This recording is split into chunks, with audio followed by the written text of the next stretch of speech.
Tweede gedagte is die van smeking. Moet er niks besorg wees nie, maar maak in alles julle begeertes deur gebed en smeking en met danksegging aan God bekend. Smeking wat sê, Here, ek het niks wat ek eis nie, ek bring al my sorge, besorgdhede bring ek na U toe, U is God. Ek smeek U, wees vir my genadig, want ek erken U voorsien aan alles wat ek nodig het. Al my vrae word deur U geantwoord. In Galasiërs 3 vers 21 en 23 lees ons die volgende: maar dit sal ek ter harte neem en op die rede bly ek hoop. Onthou daai teks van hoop wat ek nou vir julle gelees het, ek kry hoop. Deur die liefde van die Here het ons nie vergaan nie. Daar is geen einde aan sy ontferming nie. Dit is elke môre nuuts. U trou, Here, is groot. Ons het 'n pragtige lied gesing so aan die einde van die aanbidding vandag. Is dit nie kosbaar om te sien hoe die Here vir ons sorg nie? En daarom kan ek my behoeftes na hom te bring. Begeertes en wense van my hart, in vers 6, my gedagtes in my hart word bewaar, sê die skrif.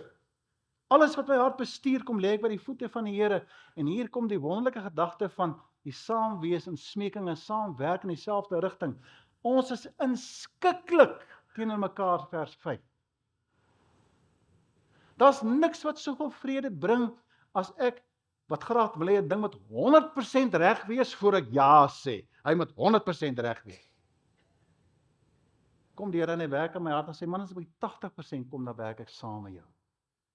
Ek stem dalk nie saam met jou nie, maar ek gaan saam met jou in hierdie ding. Ek is 'n medewerker, dis my vreemd. Inskikkelikheid bring vrede. Terwyl ons praat van Paas, ek hoop nie jy's 'n dokter nou nie. Daai kind begin vra, dan sê hy klaar nee. Luister wat hy wil hê. En ag, wees 'n bietjie inskikkelik, man, geef hulle chocolates. Geef hulle die kar se sleutels, man. Laat hulle ry met die kar. 16 jaar oud, laat hy ry. Wees inskikkelik. Nou nie dit doen nie, nee. Wees eensgesind. Eensgesind is so 'n mooi woord wat ek mamma, ek gaan dit met die volgende een doen, nê. Ek praat oor inskikkelikheid en dan daai kosbare smeking. Waar is daar 'n mooier teks in die Bybel as Hanna wat so graag 'n kind wil hê? Sy wil so graag 'n kind hê. Na in 1 Samuel 7 het lees ons, toe sê Eli nadat hy na gekyk het, hy het gesien sy het gelyk soos 'n vrou wat gedrink het, maar haar smart het haar heel die mekaar gemaak. Toe sê Eli, wees gerus, gaan nou maar, die God van Israel sal jou gee wat jy van hom afgesmeek het.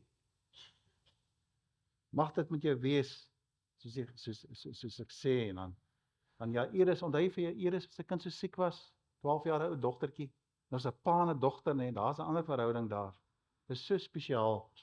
En skielik kom daar 'n man aan, Jairus, en dit voor die raadssinagoge op sy knie voor Jesus geval en hom gesmeek om na sy huis toe kom, want sy enigste dogter het op sterwe gelê, sy was omtrent 12 jaar oud. Smeekend. Vergewe my net, nee. Miskien het ek nog nie lank genoeg ondervinding nie. Maar jy kan niks van God eis nie.